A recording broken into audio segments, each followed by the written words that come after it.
போதை மாத்திரைகளை பாடசாலை மாணவர்களுக்கு விநியோகித்த வைத்தியர் கேதீஸ்வரன் உடன் விசாரணை அவசியம், கஜேந்திரன் வலியுறுத்து. பாராளுமன்ற உறுப்பினராக குகதாசன் சத்திய பிரமாணம். தமிழரசு கட்சியின் பாராளுமன்ற குழு தலைவராக செல்வம் அடைக்கலநாதனை நியமிக்க கோரிக்கை. மயிலத்தமடு மாதமனை பகுதி கால்நடை பண்ணையாளர்கள் இன்றைய தினம் அமைதியான முறையில் கவன ஈர்ப்பு போராட்டம். ஜூலை 8 மற்றும் 9 திகதிகளில் கடமையாற்றிய அரசு அதிகாரிகளுக்கு விசேட சம்பள உயர்வு, ஜனாதிபதி அறிவிப்பு. சாவகச்சேரி வைத்தியசாலை சர்ச்சை தொடர்பில் அமைச்சரவை கலந்துரையாடல், பிறப்பிக்கப்பட்டுள்ள உத்தரவு. கொழும்பில் பெருந்தோட்ட தொழிலாளர்களுக்கான சம்பள அதிகரிப்பு கோரி பாரிய ஆர்ப்பாட்டம் முன்னெடுப்பு. கடற்தொழில் சமூகத்தை அளிக்கும் கரையோர திணைக்களங்கள் குற்றம் சாட்டும் கடற்தொழில் அமைப்பு. அரசு வைத்தியசாலைகளை முடக்க சதி, ஸ்ரீரங்கேஸ்வரன் குற்றச்சாட்டு. மக்களின் தேவைகளை பூர்த்தி செய்யவே அரசு உத்தியோகஸ்தர்கள் கடமையாற்றுகின்றனர், வடமாகாண ஆளுநர். மாகாண மட்ட ஆசிரியர் ஆட்சேர்ப்பில் முறைகேடு, பாராளுமன்றில் சஜித் சுட்டிக்காட்டு.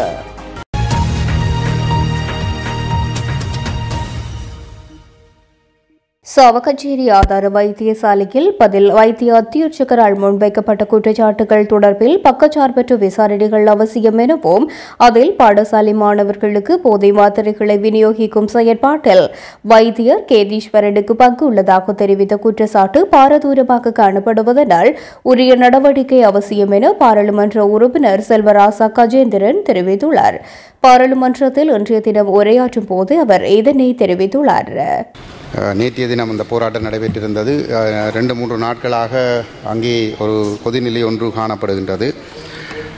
குறிப்பாக யாழ்ப்பாண மாவட்டத்திலே சாவச்சேரி தள வைத்தியசாலையில் தங்களுக்கு சிறப்பான சேவைகள் கிடைப்பதில்லை, உரிய சேவைகள் கிடைப்பதில்லை என்கின்ற காரணத்தினாலே அந்த பிரதேசத்து மக்கள் ஆயிரக்கணக்கிலே ஒன்று கூடி வீதியை மறைத்து மாபெரும் ஒரு எதிர்ப்பு போராட்டம் ஒன்றிலே ஈடுபட்டிருந்தார்கள்.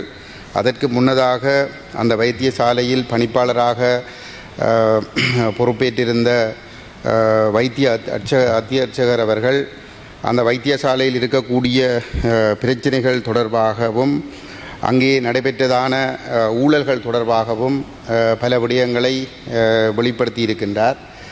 அதைத் தொடர்ந்து நீண்டகாலமாக மனவிரக்தி அடைந்திருந்த மக்கள் அந்த போராட்டத்திலே ஈடுபட்டிருக்கின்றார்கள். இந்த விடயம் தொடர்பாக உடனடியாக சுகாதார அமைச்சு உரிய நடவடிக்கைகளை எடுத்து சாவச்சேரி வைத்தியசாலையை சிறந்த முறையிலே இயக்குவதற்கு, அந்த மக்களுக்கு தேவைப்படுகின்ற மருத்துவ சேவைகளை அங்கேயே பெற்றுக்கொள்வதற்கான ஒரு சூழலை உடனடியாக உருவாக்க வேண்டியது ஒரு கட்டாய தேவையாக இருக்கின்றது. அந்த வகையிலே சாவச்சேரி வைத்தியசாலையில் சிகிச்சைக்காக செல்லுகின்ற பெருமளவான நோயாளர்கள் அனாவசியமாக சாவச்சேரி வைத்தியசாலையிலிருந்து யாழ் போதனா வைத்தியசாலைக்கு அனுப்பப்படுவதான குற்றச்சாட்டு அந்த பகுதி மக்களால் முன்வைக்கப்பட்டிருக்கின்றது. அதேபோன்று வைத்தியசாலையிலே எல்லா நேரங்களிலும் வைத்தியர்கள் இருப்பதில்லை என்கின்ற ஒரு குற்றச்சாட்டும் அந்த பொதுமக்களினாலே முன்வைக்கப்பட்டிருக்கின்றது. அத்தோடு இரவு வேளைகளில் வைத்தியர்கள் வைத்தியசாலையில் இருப்பதில்லை என்கின்ற ஒரு குற்றச்சாட்டும் முன்வைக்கப்பட்டிருக்கின்றது. அதே வேளையிலே அந்த வைத்தியசாலைக்கு கிட்டத்தட்ட 10 வருடங்களுக்கு முன்னர் விபத்து மற்றும் அவசர சிகிச்சை அலகு ஒன்று நிர்மாணிக்கப்பட்டிருக்கின்றது. அந்த அலகுக்கான பணியாள் தொகுதிகள் நியமிக்கப்படவில்லை. அதே நேரத்திலே அதற்கு தேவைப்படுகின்ற இயந்திர உபகரணங்கள் வழங்கப்படாத நிலைமையிலே தென்மராட்சி அபிவிருத்தி ஒன்றியம் புலம்பெயர்ந்த தமிழ் மக்களுடைய நிதி பங்களிப்போடு பெருமளவான உபகரணங்களை கையளித்திருக்கின்றார்கள். அதிலே குறிப்பாக 1.7 கோடி 17 மில்லியன் பெறுமதியான உபகரணங்கள் வழங்கப்பட்டிருக்கின்றது. ஆனால் அவை பல வருடங்களாகியும் பயன்பாடுகள் இல்லாமல் பழுதடைகின்ற ஒரு நிலைமை காணப்படுகின்றது. இதன் மூலமாக அந்த அலகு சரியாக இயக்கப்படாமல் அந்த அலகிலே செய்யப்பட வேண்டிய சிகிச்சைகள் தனியார் நிலையங்களுக்கு நகர்த்தப்படுவதான ஒரு குற்றச்சாட்டும் பொதுமக்களாலே பாரிய அளவிலே முன்வைக்கப்பட்டிருக்கின்றது. அந்த வைத்திய பணிப்பாளரும் அவ்வாறான ஒரு குற்றச்சாட்டை, மிக கடுமையான ஒரு குற்றச்சாட்டை முன்வைத்திருக்கின்றார். அதே போன்று அங்கே அந்த வைத்தியசாலையில் கட்டடங்கள் நிர்மாணிக்கப்பட்ட பொழுது அந்த கட்டட நிர்மாணத்திலே பாரியல் ஊழல் இடம்பெற்றிருப்பதாகவும் அந்த வைத்திய பணிப்பாளரினாலே பாரிய ஒரு குற்றச்சாட்டு முன்வைக்கப்பட்டிருக்கின்றது. அதே நேரத்தில் அந்த வைத்தியசாலையில் கட்டடங்களுக்கு பெயிண்ட் பூசுவதற்காக வெளித்திறப்புகளை பயன்படுத்தி அந்த பெயிண்ட் பூசப்பட்ட பிற்பாடு அந்த நிதி அந்த வைத்தியசாலையினாலே செலவிடப்பட்டதாக நிதி அங்கே கணக்கு முடிக்கப்பட்டிருப்பதான ஒரு குற்றச்சாட்டும் அந்த வைத்தியசாலை தரப்புகளிடமிருந்து முன்வைக்கப்பட்டிருக்கின்றது. அதே போன்று மிக பாரதூரமான ஒரு குற்றச்சாட்டு முன்வைக்கப்பட்டிருக்கின்றது. மருந்துகள், வைத்தியசாலைக்குரிய மருந்துகள் பாதுகாப்பற்ற களஞ்சியங்களிலே வைக்கப்பட்டு அவை செயலிழந்து போன நிலைமையில் அந்த மருந்துகள் நோயாளர்களுக்கு வழங்கப்பட்ட போது அந்த மருந்துகளால் எந்தவிதமான நன்மைகளும் அந்த நோயாளர்களுக்கு ஏற்படாத நிலைமையிலே இந்த மருந்துகள், ஆஸ்பத்திரி மருந்துகள் சரியில்லை, நீங்கள் தனியார் வைத்தியசாலைகளுக்கு சென்று இந்த மருந்துகளை எடுங்கள் என்று அந்த நோயாளர்கள் தனியார் வைத்தியசாலைகளை நோக்கி ஊக்கப்படுத்தப்பட்டதாக ஒரு பாரிய குற்றச்சாட்டும் வைத்திய அத்தியட்சகரினாலே வைத்திய பணிப்பாளரினாலே சவச்சேரி வைத்திய பணிப்பாளரினாலே முன்வைக்கப்பட்டிருக்கின்றது. இந்த குற்றச்சாட்டு ஒரு மிக பாரதூரமான ஒரு குற்றச்சாட்டு. அதே போன்று வைத்தியர்கள் சேவை நேரத்திலே கடமை நேரத்திலே வைத்தியசாலைகளில் இருப்பதில்லை என்று சொல்லியும் அவர்கள் தனியார் வைத்தியசாலைகளில் இருப்பதான குற்றச்சாட்டும் அங்கே முன்வைக்கப்பட்டிருக்கின்றது.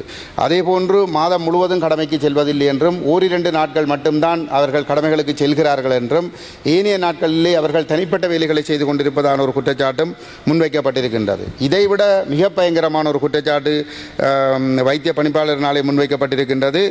பிராந்திய சுகாதார சேவைகள் பணிப்பாளர் கேதீஸ்வரன் அவர்கள் போதை மருந்துகளை மாணவர்களுக்கு விநியோகித்தார் என்கின்ற ஒரு பாரிய குற்றச்சாட்டும் முன்வைக்கப்பட்டிருக்கின்றது. அதே போன்று டாக்டர் இந்திரகுமார் என்று சொல்லப்படுகின்ற ஜேஎம்ஓ அங்கே வைத்தியசாலையிலே இறக்கின்றவர்களுடைய உடல்களை பிரேத பரிசோதனை செய்து அவர்களை உரிய நேரத்திற்கு கையளிப்பதில் இழுத்தடிப்புகளை செய்ததாகவும் அந்த பகுதியிலே இருக்கக்கூடிய ஒரு அந்திய கால சேவை நிறுவனம் ஒன்று, பல நிறுவனங்கள் இருக்கின்ற போதும் ஒரு குறிப்பிட்ட நிறுவனத்திடம் தொடர்பு கொண்டால் 1 மணி நேரத்திற்குள் 5 மணிக்கு இறந்தால் கூட 6 மணிக்குள் அந்த உடல்கள் கையளிக்கப்படுவதாகவும் அதற்காக பெருந்தொகை பணம் கைமாற்றப்பட்டதாகவும் ஒரு பாரிய குற்றச்சாட்டு முன்வைக்கப்பட்டிருக்கின்றது. அதே நேரத்திலே இந்த குற்றச்சாட்டுகள் தொடர்பாக ஒரு முழுமையான பக்கச்சார்பற்ற ஒரு விசாரணை நடத்தப்பட்டு இந்த குற்றச்சாட்டுகளில் உண்மை இருக்குமாக இருந்தால் அவர்கள் மீது நடவடிக்கை எடுக்கப்பட வேண்டும்.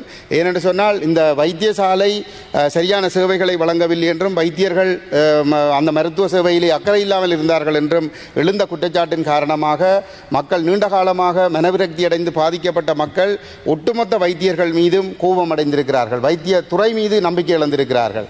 ஆகவே இந்த நம்பிக்கை கட்டியெழுப்பப்பட வேண்டும்.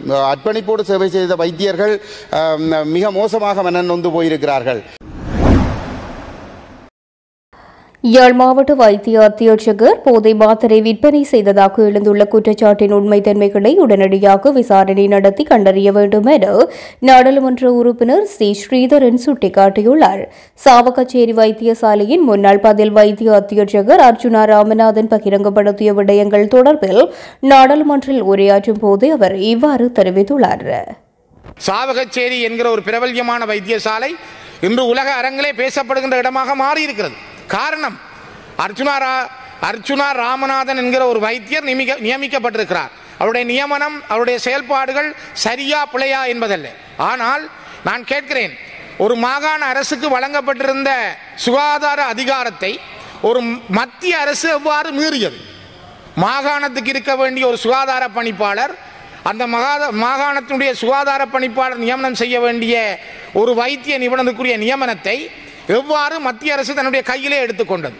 GMOA என்கிற அரச மருத்துவ அதிகாரிகளுடைய சங்கம் ஒரு சாதாரணமாக ஒரு வேரவில் வைத்தியசாலை அல்லது வட்டக்கட்சியில் இருக்கிற வைத்தியசாலை, எழுவதீவு அனலதீவு தீவுகளில் இருக்கிற வைத்தியசாலைகளுக்கு ஒரு வைத்தியரை நியமனம் செய்வதென்றால் அந்த GMOA என்பது தன்னுடைய அனுமதியை கொடுக்க வேண்டும் அல்லது அவர்கள் சொல்ல வேண்டும் என்ற ஒரு நிர்பந்தத்தை அவர்கள் இந்த நாட்டிலே வைத்திருக்கிறார்கள். ஆனால் அந்த GMOA என்கிற நிறுவனம் அல்லது அந்த அமைப்பு, அந்த தொழிற்சங்கம் இவ்வாறான பாதிக்கப்பட்ட இடங்களில் இருக்கின்ற பல வைத்திய நிபுணர்களுடைய வைத்தியருடைய நியமனங்களில் தங்களுடைய கரிசனையை செய்வதில்லை. அவர்கள் ஒரு கட்டாயப்படுத்தப்பட்ட நிறுவனமாக இயங்கிக் கொண்டிருக்கிறார்கள். ஆனால் நான் ஒன்றை பதிவு செய்கிறேன், சரி பிழை என்பதற்கு அப்பால் அந்த வைத்தியசாலையில் இருந்த தேவைகள், அங்கே இருந்த நடவடிக்கைகள் தொடர்பில் நீண்ட காலமாக அந்த மக்களிடம் இருந்த குமுறல்கள், குறிப்பாக தென்மராட்சி அபிவிருத்தி ஒன்றியம் மற்றும் தென்மராட்சியில் இருந்த பசுந்தேசம் போன்ற அமைப்புகள் ஏற்கனவே இது தொடர்பாக பல தடவைகள் பல கடிதங்களை ஆளுநருக்கு எழுதியிருக்கிறார்கள், மத்திய சுகாதார அமைச்சுக்கு எழுதியிருக்கிறார்கள். ஆனால் அவை தொடர்பிலே கரிசனை கொள்ளப்படவில்லை. அங்கு இருக்கின்ற யாழ்ப்பாண மாவட்டத்தில் இருக்கின்ற பல வைத்தியசாலைகளில் இருக்கின்ற ஆளணி பற்றாக்குறைகளுக்கான எந்த ஒரு கார்ட கிரியேஷனும் இதுவரை செய்யப்படவில்லை. அண்மையிலே ஜனாதிபதி வந்து கிளிநொச்சியிலே வடக்கு மாகாணத்துக்கான பெண்கள் மருத்துவ நிலையத்தை திறந்து வைத்தார். ஆனால் அந்த பெண்கள் மருத்துவ நிலையம் இயங்குவதற்கான எவ்வளவு ஆளணி, எத்தனை வைத்தியர்கள் தேவை, அங்கே எத்தனை தாதியர்கள் தேவை, யார் யார் நியமிக்கப்பட வேண்டும் என்கின்ற அந்த ஆளணிக்குரிய நியமனம் இன்னும் வழங்கப்படவில்லை. ஆகவே கௌரவ தலைமை தாங்கும் உறுப்பினர் அவர்களே, இந்த நாட்டிலே பிரச்சனைகளுக்கான தளம் என்ன? அவர்கள் நாங்கள் திரும்ப திரும்ப நான் நினைக்கிறேன் இந்த இலங்கை இந்திய ஒப்பந்தம் எழுதப்பட்ட பொழுது 13வது திருத்தத்தை நாங்கள் ஏற்றுக்கொள்ளவில்லை என்று விடுதலை புலிகளுடைய தலைவர் சுதுமலையிலே சொன்ன சரியான விளக்கம் இதுதான். இது ஒரு நிர்பந்திக்கப்படுகிறது, இது எங்கள் மீது திணிக்கப்படுகிறது, எங்களுக்கு விருப்பம் இல்லை.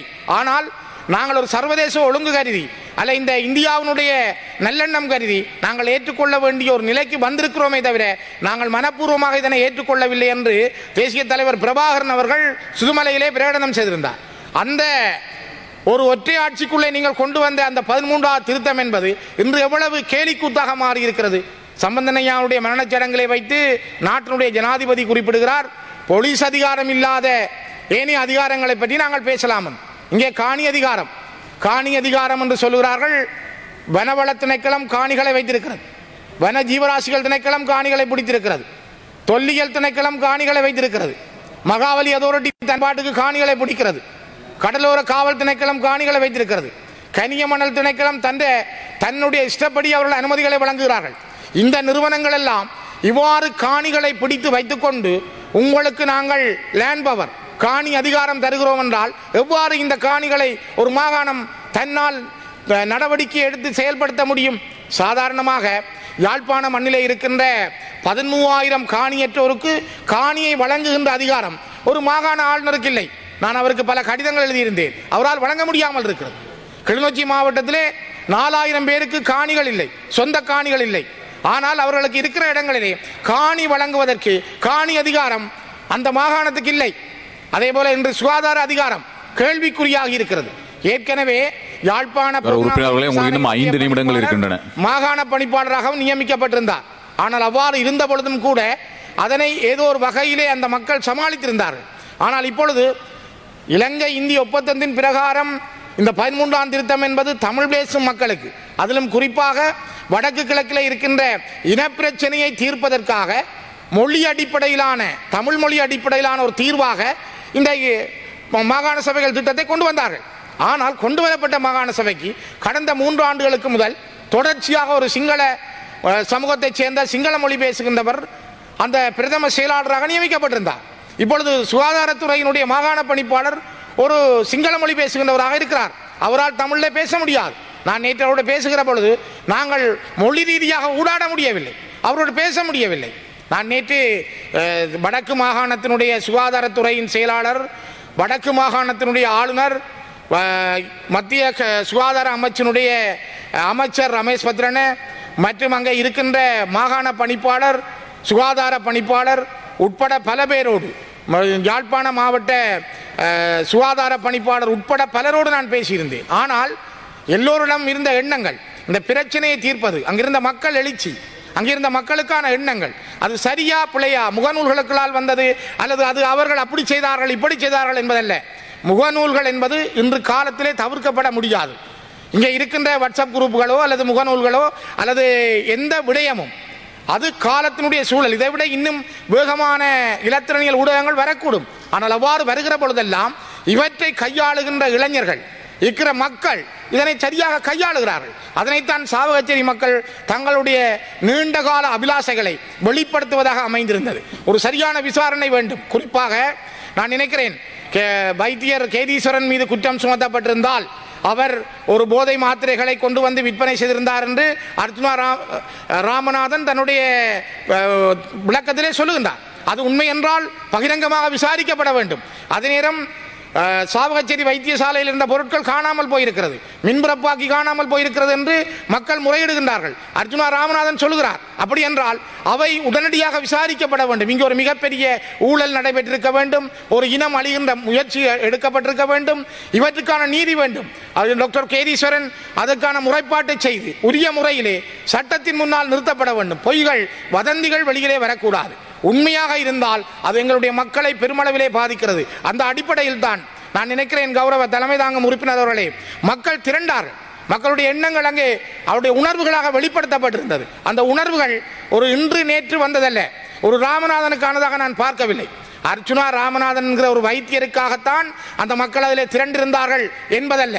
அவர்களிடம் இருக்கிற நீண்ட நாள் எண்ணங்கள், நீண்ட நாள் அவருடைய கரிசனைகள், தங்களுடைய வைத்தியசாலை தொடர்பிலே, குறிப்பாக சாவகச்சேரி வைத்தியசாலையினுடைய தரம் உயர்த்தப்பட வேண்டும். அங்கே இருக்கின்ற ANE ஆக்சிடென்ட் எமர்ஜென்சியன் யூனிட்டை அவர்கள் உருவாக்க வேண்டும், சரியான முறையில் இயங்க வேண்டும். அதற்குரிய காடர் ஆளணி விவரம் சரியாக வழங்கப்படவில்லை, அதற்குரிய செயல்பாடுகள் நடைபெறவில்லை. அங்கே இருக்கின்ற கட்டிடங்கள் கட்டப்பட்டவையில் உரிய செயல்பாடுகள் முன்னெடுக்கப்படவில்லை.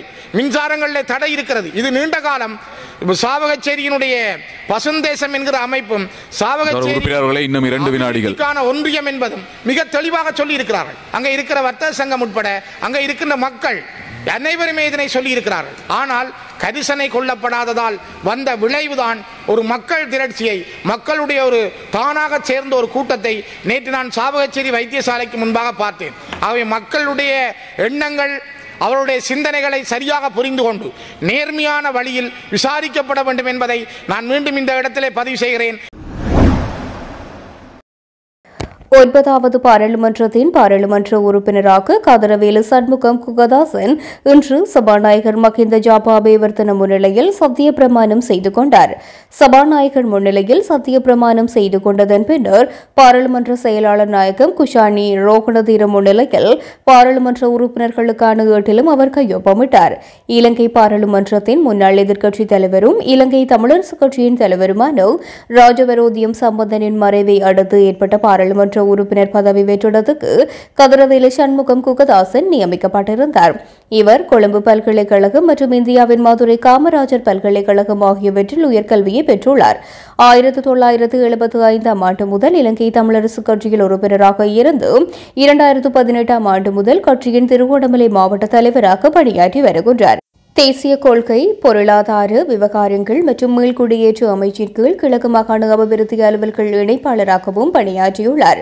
மேலும் கடந்த பாராளுமன்ற தேர்தலில் இலங்கை தமிழரசுக் கட்சி சார்பில் திருகோணமலை மாவட்டத்திலிருந்து இவர் போட்டியிருந்தார். சம்பந்தனின் மறைவை அடுத்து ஏற்பட்ட பாராளுமன்ற உறுப்பினர் வெற்றிடத்திற்கு சண்முகம் குகதாசனின் நியமனம் குறித்த வர்த்தமானி அறிவிப்பை தேர்தல்கள் ஆணைக்குழு வெளியிட்டிருந்தது.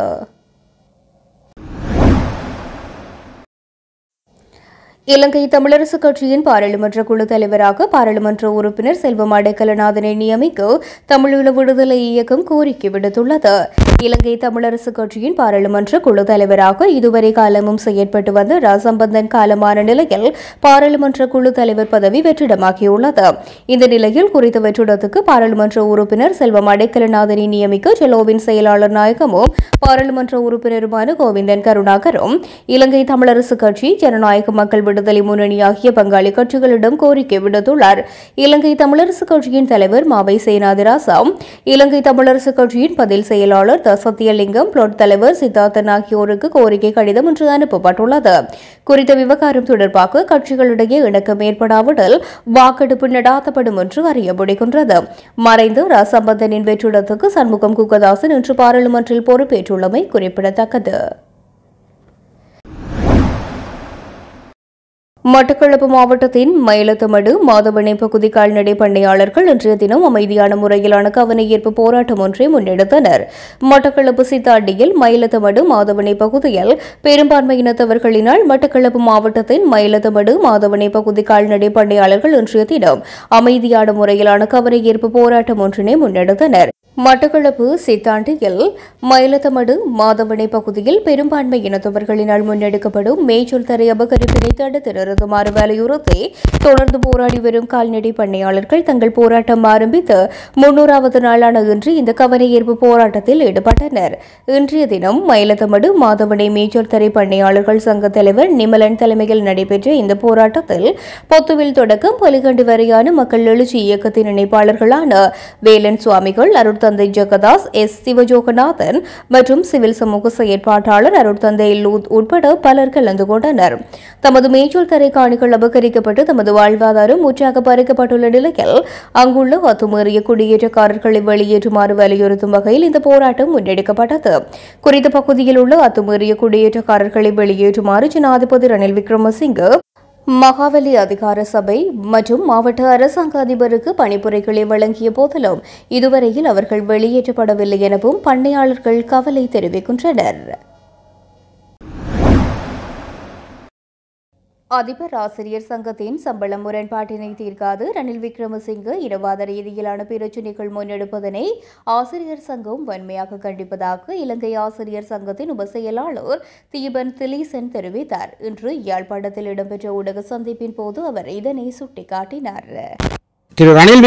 ஜனாதிபதி ரணில் விக்ரமசிங்கே அவர்கள் கடந்த காலங்களிலே எங்களுடைய போராட்டங்களின் நிமித்தம் ஆசிரியர் சேவையை அத்தியாவசிய சேவையாக மாற்றப் போவதாக அறிவித்திருந்தார். அத்தியாவசிய சேவையாக மாற்றி மாணவர்களுடைய கல்வி நடவடிக்கைகள் பாதிக்கப்படாத விதமாகவும் ஆசிரியர்கள் கடமைகளை செய்ய வேண்டும் என்கின்ற கோணத்திலும் அதிபர் ஆசிரியர்களுக்கு சம்பளங்கள் அதிகரிக்கப்பட்டு விட்டது என்கின்ற விடயத்தையும் ஒரு திசை திருப்புகின்ற வகையிலே அவர் தெரிவித்திருந்தார். ஜனாதிபதி திரு ரணில் விக்ரமசிங்கே அவர்களுக்கு நன்றாக தெரியும், அதிபர் ஆசிரியர்கள் சம்பள உயர்வை கோரவில்லை. அவர்களிடமிருந்து 20 வருடங்களுக்கு மேலாக மாறி மாறி வந்த அரசாங்கங்களால் திருடப்பட்ட எங்களுக்கு தர வேண்டிய சம்பள முரண்பாட்டுக்கு தீர்வை வேண்டி கடந்த காலங்களிலே அரசாங்கங்கள் அந்த சம்பள முரண்பாடு ஒன்று இருப்பதாக ஏற்றுக்கொண்டு அதனுடைய 1/3 பகுதியை வழங்கியிருக்கின்ற நிலையிலே மிகுதி 2/3 பகுதியை வழங்க வேண்டும் என்கின்ற அடிப்படையில் தான் எங்களுடைய கோரிக்கையை நாங்கள் முன்வைத்திருந்தோம். நாங்கள் கடந்த பிப்ரவரி மாதம் 20ஆம் தேதி, அதே நேரம் கடந்த மாதம் 12ஆம் தேதி ஆகிய தினங்களிலே நாங்கள் எங்களுடைய சம்பள முரண்பாட்டுக்கு தீர்வை கோரி நாங்கள் போராடியிருந்தோம். பாடசாலை நிறைவடைந்த பின்னர் அது அதிபர் ஆசிரியர் தொழிற்சங்கங்களாக நாங்கள் மாணவர்களுடைய கல்வி நலனிலே பொறுப்புணர்ந்து நாங்கள் அந்த செயல்பாட்டை பாடசாலை நிறைவடைந்த பின்னர் வலய கல்வி அலுவலகங்களுக்கு முன்னாலும் பாடசாலைகளுக்கு முன்னாலும் நாங்கள் எங்களுடைய அந்த கோரிக்கைகளை முன்வைத்து நாங்கள் செயல்பட்டிருந்தோம். ஆகவே ஒரு தார்மீக பொறுப்புடைய ஒரு அரசாங்கமாக இருந்திருந்தால் எங்களிடமிருந்து அந்த அபகரிக்கப்பட்ட பணத்தை தர வேண்டும் என்கின்ற தார்மீக பொறுப்பை அவர்கள் உணர்ந்திருக்க வேண்டும்.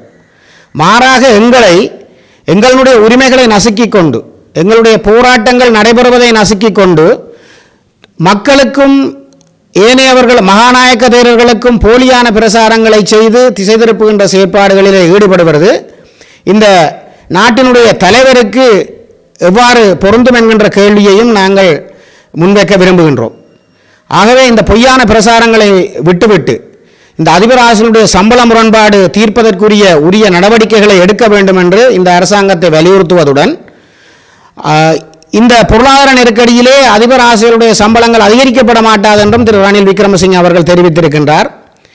மத்திய வங்கி ஊழலிலே பல டிரில்லியன்கள் மோசடி செய்த நபர்களை பாதுகாத்து கொண்டு அவர்கள் ஆட்சி அதிகாரத்திலே இருந்து கொண்டு அதிபர் ஆசிரியரிடமிருந்து 20 வருடங்களாக கொள்ளையடித்த பணங்களை திருப்பித் தர முடியாது என்கின்ற ஒரு போக்கிலித்தனமான அரசியலை செய்வதை விடுத்து இந்த நாட்டை ஒரு ஜனநாயக பாதையிலே கொண்டு செல்வதற்குரிய நடைமுறைகளை பின்பற்றுமாறு இந்த இடத்திலே நாங்கள் வலியுறுத்தி விரும்புகின்றோம். ஜூலை 8 மற்றும் 9 ஆகிய 2 தினங்களில் கடமையாற்றிய அரசு அதிகாரிகளுக்கு விசேட சம்பள அதிகரிப்பை வழங்க அமைச்சரவை அங்கீகாரம் வழங்கியுள்ளதாக ஜனாதிபதி ஊடக பிரிவு தெரிவித்துள்ளது. இதேவேளை எதிர்கால பதவி உயர்வுகளுக்காக அந்த அதிகாரிகளுக்கு பாராட்டுச் சான்றிதழ் வழங்குவதற்கும் அனுமதி வழங்கப்பட்டுள்ளது. ஜனாதிபதி ரணில் விக்ரமசிங்கவினால் இன்று அமைச்சரவையில் முன்வைக்கப்பட்ட யோசனைக்கு அமைச்சரவை அங்கீகாரம் வழங்கியுள்ளது. சாவகச்சேரி ஆதார வைத்தியசாலையில் பொறுப்பற்ற முறையில் செயற்பட்டவர்கள் தண்டிக்கப்பட வேண்டும் என்று அமைச்சர் டக்ளஸ் தேவானந்தா தெரிவித்துள்ளார். சாவகச்சேரி ஆதார வைத்தியசாலை வினைத்திறனுடன் இயங்குவதை விரும்பாத சக்திகளே கடந்த சில தினங்களாக அங்கு நிலவிய அசாதாரண சூழலுக்கும் மக்கள் போராட்டத்துக்கும் காரணம் என்றும் அவர் குறிப்பிட்டுள்ளார். ஜனாதிபதி ரணில் விக்ரமசிங்க தலைமையில் இன்று நடைபெற்ற அமைச்சரவை கூட்டத்தின் போது அமைச்சர் இந்த கோரிக்கையை முன்வைத்தார். அதற்கு அமைச்சரவை அனுமதி வழங்கியுள்ளது. சாவகச்சேரி ஆதார வைத்தியசாலைக்கு வைத்திய அத்தியட்சகராக கடந்த ஜூன் மாதம் நியமிக்கப்பட்ட வைத்தியர் அர்ஜுனா ராமநாதன் அங்கு நிலவி வந்த நிர்வாக சீர்கேடுகளையும் குறைபாடுகளையும் அடையாளம் கண்டு அவற்றை சீர் செய்வதற்கு துரித நடவடிக்கைகளை மேற்கொண்டிருந்தார். அதன் அடிப்படையில் பெண் நோயியல் பிரிவு, சத்திர சிகிச்சை பிரிவு, ஐசியு பிரிவு ஆகியவற்றை செயற்படுத்துவதற்காக அமைக்கப்பட்ட 3 மாடி கட்டடம் கடந்த 14 வருடங்களாக பயன்படுத்தப்படாமல் இருந்ததுடன் நன்கொடையாளர்களினால் வழங்கப்பட்ட 20 மில்லியன் ரூபாய் பெறுமதியான சத்திர சிகிச்சை உபகரணங்களும் பயன்படுத்தப்படாமல் உள்ளன. இந்த நிலையில் அவற்றை செயற்படுத்துவதற்கான முயற்சிகளை மேற்கொண்ட வைத்திய அத்தியட்சகர் முதற்கட்டமாக ஐசியு மற்றும் மகப்பேறு பிரிவு ஆகியவற்றை செயற்படுத்தியுள்ளார். மேலும் சத்திர சிகிச்சை மேற்கொள்ளப்பட வேண்டிய நோயாளர்கள் அனைவரும் யாழ்ப்பாண வைத்தியசாலைக்கு அனுப்பப்பட்டு வந்த நிலையில் சத்திர சிகிச்சை பிரிவை இயக்குவதற்கான முயற்சிகளும் மேற்கொள்ளப்பட்டு வந்தன. அதேபோன்று குறித்த வைத்தியசாலையில் உயிரிழப்பவர்களின் உடல்கள் உடற்கூற்று பரிசோதனைக்காக யாழ்ப்பாண வைத்தியசாலைக்கு அனுப்பப்பட்டு வந்தன. இந்த நிலையில் அதனை சாவகச்சேரி ஆதார வைத்தியசாலையில் மேற்கொண்டு பொதுமக்களுக்கு ஏற்பட்டு வந்த தேவையற்ற அசௌகரியங்களை தடுப்பதற்கும் வைத்திய அத்தியட்சகர் அர்ஜுனாவினால் முயற்சிகள் மேற்கொள்ளப்பட்டுள்ளன. மலையக பெருந்தோட்ட தொழிலாளர்களுக்கு 1700 ரூபாய் சம்பளம் வழங்கப்பட வேண்டும் என கோரி பெருந்தோட்ட நிறுவன சம்மேளனத்தின் ஊடகத்துறை பேச்சாளர் ரோஷான் ராஜதுரையின் உருபொம்மையினை எரித்து பாரிய ஆர்ப்பாட்டம் ஒன்று முன்னெடுக்கப்பட்டது. குறித்த போராட்டமானது இன்று கொழும்பு நாளில் அமைந்துள்ள வஜ்ர வீதியில் உள்ள தோட்டத்துறைமார் சம்மேளனத்தின் கட்டடத்திற்கு முன்பாக மேற்கொள்ளப்பட்டது. இதன்போது இலங்கை தொழிலாளர் காங்கிரசின் முக்கியஸ்தர்கள் மற்றும் மலையக பெருந்தோட்ட தொழிலாளர்கள் என பலரும் கலந்து கொண்டனர். பெருந்தோட்ட தொழிலாளர்களின் கஷ்டங்களையும் துயரங்களையும் அறியாது தொழிலாளர்களுக்கு 1700 ரூபாய் வழங்க முடியாது தம்மிக்க பெரேரா எதிர்காலத்தில் இந்த நாட்டை எவ்வாறு முன்னெடுத்து செல்வார் என ஆர்ப்பாட்டக்காரர்கள் கேள்வி எழுப்பினர். எது எவ்வாறாக இருப்பினும் கடந்த முறை போன்று எமக்கு எவ்வாறு 1000 ரூபாய் சம்பளத்தை அமைச்சர் ஜீவன் தொண்டமான் பெற்றுக் கொடுத்தாரோ அதேபோன்று இந்த முறையும் 1700 ரூபாய் சம்பளத்தை அமைச்சர் ஜீவன் தொண்டமான் நிச்சயம் பெற்றுக் கொடுப்பார் என்ற நம்பிக்கை எமக்கு உள்ளது என தெரிவித்தனர். இதேவேளை வெளியேறு கம்பெனியே வெளியேறு, தொழிலாளியின் ரத்தத்தை உறிஞ்சாதே, முதலாளி வர்க்கமே தொழிலாளர்களின் 1700 ரூபாய் சம்பளத்தை கொடு போன்ற பதாதைகளையும் கோஷங்களையும் எழுப்பியவாறு ஆர்ப்பாட்டத்தை முன்னெடுத்தனர். ஆர்ப்பாட்டம் முன்னெடுக்கப்பட்ட பகுதியில் போலீசார் குவிக்கப்பட்டிருந்ததோடு கலகத்தடுப்பு போலீசாரும் வரவழைக்கப்பட்டனர். பெருந்தோட்ட தொழிலாளர்களுடைய சம்பள பிரச்சினைக்கு பெருந்தோட்ட நிறுவனங்கள் உரிய தேர்வினை வழங்காவுடன் எமது போராட்டம் வேறு வடிவத்தில் உருவெடுக்கும் என ஆர்ப்பாட்டக்காரர்கள் எச்சரிக்கை விடுத்து அங்கிருந்து கலைந்து சென்றனர்.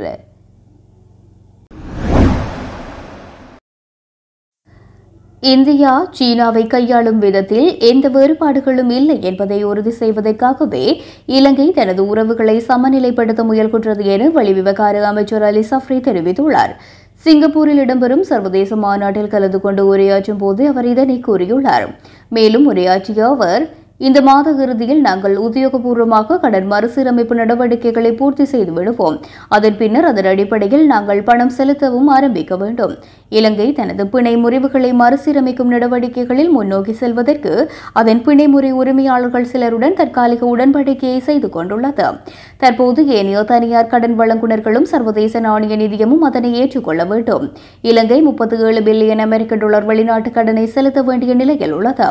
ஜூன் மாத இறுதியில் $10 மில்லியன் கடன் மறுசீரமைப்பிற்கான இணக்கப்பாட்டை இந்தியா, சீனா, ஜப்பான் போன்ற நாடுகளுடன் இலங்கை எட்டியது. 22 மில்லியன் சனத்தொகையை கொண்ட இலங்கையின் பொருளாதாரம் வெளிநாட்டு சுற்றுலா பயணிகள் மற்றும் முதலீட்டை பெருமளவில் நம்பியுள்ள அதேவேளை இந்தியாவின் தென்பகுதிக்கு அருகே பிரதான கிழக்கு மேற்கு கடற்பாதையில் இலங்கை அமைந்துள்ளமை அதனை முக்கிய அரசியல் செயற்பாட்டாளராக மாற்றியுள்ளது. இலங்கையுடன் வலுவான கலாச்சார உறவுகளை கொண்டுள்ள இலங்கையும் சீனாவும் பல வருடங்களாக கொழும்பின் செல்வாக்கை பெறுவதற்காக போட்டி போட்டுள்ளன. இதன் காரணமாக அந்த நாடுகளின் மோதல்களின் நடுவில் இலங்கை சிக்கொண்டுள்ளது. இலங்கையின் சுற்றுலாத்துறை, துறைமுக அபிவிருத்தி, மீள்சக்தி துறை அபிவிருத்தி இவற்றிற்கு இந்தியா மிக முக்கியமானதாக இருக்கின்றது. இரு நாடுகளும் தங்கள் மின் கட்டங்களை இணைக்க திட்டமிட்டுள்ளது. சீனாவின் ஆராய்ச்சி கப்பல்கள் இலங்கையின் துறைமுகங்களில் தரித்து நிற்பது குறித்து கடந்த சில வருடங்களில் கரிசனை வெளியிட்ட புதுடில்லி தனது கடற்பகுதிக்கு அருகில் சீன கப்பல்கள் தரித்து நிற்பதன் நோக்கம் மற்றும் அதன் திறமைகள் குறித்து கரிசனை கொண்டுள்ளதாகவும் அவர் தெரிவித்துள்ளார். கிழக்கு மாகாண தமிழ் மக்களுக்கும் தமிழகத்துக்குமான உறவினை பலப்படுத்த மேற்கொள்ள வேண்டிய வேலை திட்டங்கள் குறித்து பாரதிய ஜனதா கட்சியின் தமிழ்நாட்டு தலைவர் அண்ணாமலையுடன் கலந்துரையாடியதாக நாடாளுமன்ற உறுப்பினர் ரா சாணக்கியன் தெரிவித்துள்ளார். திருகோணமலையில் உள்ள கிழக்கு மாகாண ஆளுநர் அலுவலகத்தில் நேற்று நடைபெற்ற விசேட சந்திப்பின் போது இவ்விடயம் குறித்து கலந்துரையாடப்பட்டுள்ளது. இது தொடர்பில் அவர் மேலும் தெரிவிக்கையில், ஈழத்தமிழரின் அரசியல் வரலாற்றில் தவிர்க்க முடியாத ஆளுமையாக திகழ்ந்த ரசம்பந்தனின் இறுதி கிருச்சிகளில் கலந்து கொண்ட போது இந்திய பாரதிய ஜனதா கட்சியின் தமிழ்நாடு மாநில தலைவர் அண்ணாமலையுடன் சந்திப்பொன்று இடம்பெற்றது. இதன்போது கிழக்கு மாகாணத்தின் முக்கியத்துவம் பற்றியும் குறிப்பாக கிழக்கு மாகாண தமிழ் மக்களுக்கும் தமிழகத்துக்குமான உறவினை பலப்படுத்தும் வகையில் எவ்வாறான வேலை திட்டங்களை மேற்கொள்ள வேண்டும் என்பது பற்றியும் அதன் தேவை பற்றியும் எடுத்துரைத்திருந்தேன். இந்தியாவுக்கும் இலங்கைக்குமான நிலத்தொடர்பு ஏற்படுத்தப்படுவதாக இருந்தால் அதன் மூலம் கூடுதலாக பயனடைய போவது வடக்கு மற்றும் கிழக்கு மாகாணங்கள் தான். அதிலும் கிழக்கு மாகாணத்தில் இந்தியாவினுடைய முதலீடுகளை நடைமுறைப்படுத்த இருக்கின்றார்கள் என்பது குறித்தும் இந்தியாவின் முதலீடுகளை வடக்கு கிழக்கிலே செய்யும் போது வடக்கு கிழக்குக்கும் இந்தியாவுக்குமான அரசியல் ஸ்திரத்தன்மையினை பேண முடியும். தற்போது கிழக்கு மாகாணத்தில் உள்ள ஆளுநர் செந்தில் தொண்டமான் தமிழராக இருக்கும் காரணத்தினால் இங்கு திட்டங்களை முன்னெடுப்பதற்கு இலகுவாக இருக்கும். இருப்பினும் இனிவரும் காலங்களில் எமது முன்னாள் ஆளுநர் அனுராதா யகம்பத்தினை போன்ற ஆளுநர் நியமிக்கப்படேன் நிலத்தொடர்பு ஏற்படுத்தப்பட்டாலும் கூட இவ்வாறான முதலீடுகள் எமது மாவட்டங்களுக்கு வருவதற்குரிய வாய்ப்புகளில் சில தடங்கல்கள் சிக்கல்கள் ஏற்படக்கூடும். அத்துடன் மாகாண சபை முறைகளூடாக மாகாண சபை தேர்தல் நடந்தால் அதிலும் தமிழ் பேசும் மக்கள் தமிழரசு கட்சியினுடைய தலைமையின் கீழ் மாகாணங்கள் இயங்குமாக இருந்தால் கூடுதலாக முதலீடுகள் உள்வாங்கி தற்போது மத்திய அரசுடன் செயற்படுவதை விட எமது மாவட்டங்களுக்கான செயல் திட்டங்களை மாகாண மட்டத்தில் செய்யக்கூடிய வாய்ப்புகள் ஏற்படும். இவற்றினை செய்வதற்கு இந்தியாவின் கரிசனை மீதும் மக்கள் மீதும் வேண்டும் என்பதை பற்றி நாம் வலியுறுத்தினோம். மேலும் தேர்தல்கள் நடைபெறும் காலகட்டம் என்பதனால் இந்தியா இதனை சரியான முறையில் பயன்படுத்த வேண்டும் என்பது பற்றியும் அத்துடன் இந்திய பாஜகவினது ஆதரவு மக்களுக்கு தேவை என்பது பற்றியும் கலந்துரையாடப்பட்டது என்று குறிப்பிட்டார். யாழ்ப்பாணம் பருத்தித்துறை தொண்டமனாறு பகுதியில் நிர்மாணிக்கப்பட்ட சித்த மத்திய மருந்தகம் வடக்கு மாகாண ஆளுநர் PSM சார்ல்ஸினால் இன்றைய தினம் திறந்து வைக்கப்பட்டது. 60 மில்லியன் ரூபாய் செலவில் இந்த புதிய கட்டடமானது நிர்மாணிக்கப்பட்டுள்ளது. கட்டடம் அமைந்துள்ள 12 பரப்பு காணி அந்த பகுதியை சேர்ந்த குடும்பத்தினரால் நன்கொடையாக வழங்கப்பட்டுள்ளமை குறிப்பிடத்தக்கது. இந்த நிகழ்வின் போது உரையாற்றிய ஆளுநர், மக்களின் நீண்ட கால தேவையாக காணப்பட்ட ஆயுர்வேத சித்த மருந்தகம் இன்று திறக்கப்பட்டுள்ளது. இதனூடாக இப்பகுதி மக்களுக்கான தேவைகள் பூர்த்தி செய்யப்படும் என நம்புகின்றேன். இந்த கட்டடத்தை நிர்மாணிக்க மக்களாக முன்வந்து தேவையான அடிப்படை வசதிகளை மேற்கொண்டுள்ளமை வடக்கு மாகாணத்துக்கு சிறந்த முன்னுதாரணம். ஏற்கனவே இங்கு 3 துறைமுகங்கள் காணப்பட்டதாக அறிய கிடைக்கின்றது. தற்போதுள்ள துறைமுகம் பிற்பட்ட காலத்தில் நிர்மாணிக்கப்பட்டுள்ளது. யாழ்ப்பாணத்தில் உள்ள சுங்க அலுவலகத்தை புனரமைக்க நாங்கள் கோரிக்கை விடுத்தோம். ஆகவே இதனூடாக மேற்கூறிய கருத்தை நானும் ஏற்றுக்கொள்கின்றேன். எனவே வரலாற்று சிறப்புமிக்க பகுதியில் வாழ்கின்றோம் என்பது மகிழ்ச்சி அளிக்கின்றது. இதேவேளை இந்த மண்ணின் பெருமைக்குரிய குடும்பத்தினரின் உதவியோடு இந்த வைத்தியசாலை திறந்து வைக்கப்படுகின்றது. மக்கள் அரசு உத்தியோகஸ்தர்களுடன் இணைந்து செயற்பட வேண்டும். மக்களுக்காகவே அரசு சேவை முன்னெடுக்கப்படுகின்றது. அதற்கமைய மக்களிடமிருந்து விலகி நிற்க ஒருபோதும் நாங்கள் நினைத்ததில்லை. வைத்திய நிபுணர்களின் வெளியேற்றத்தால் வடக்கு மாகாண சுகாதாரத்துறை பாரிய சவாலுக்கு மத்தியில் செயற்பட்டு வருகின்றது. தாதியர் பயிற்சிகளுக்கு எமது பகுதிகளில் இருந்து ஒருவரும் செல்வதில்லை. இந்த நிலையில் வைத்தியசாலைகளில் வெளிமாகாணங்களை சேர்ந்தவர்களே அதிக அளவில் பணியாற்றுகின்றனர். அவர்களில் பலர் தமது கவலை நிலைகளை தெரிவித்து தினமும் என்னை சந்திக்க வருகின்றனர். எனினும் மாகாணத்தின் அரசு சேவையை உறுதிப்படுத்துவதற்காக அவர்களின் குரலுக்கு செவிசாய்க்காது திருப்பி அனுப்பிய சந்தர்ப்பங்களே அதிகம். வடக்கு மாகாணத்தில் 138 வைத்திய நிபுணர்களுக்கான வெற்றிடம் நிலவுகின்றது. இந்த வெற்றிடங்களை நிரப்புவதற்கு சுகாதார அமைச்சிடம் ஆளணி இல்லை. இவ்வாறான பல சவால்களுக்கு மத்தியிலேயே எமது சுகாதாரத்துறை இயங்குகின்றது. மக்களின் தேவைகளை பூர்த்தி செய்வதற்கு அரசு உத்தியோகஸ்தர்கள் பணியாற்றுகின்றார்கள். ஏதேனும் சேவைகள் உரிய முறையில் கிடைக்காவிடின் எங்களை சந்தித்து அவற்றிற்கான உரிய தீர்வுகளை பெற்றுக் கொள்ளுங்கள் என தெரிவித்தார்.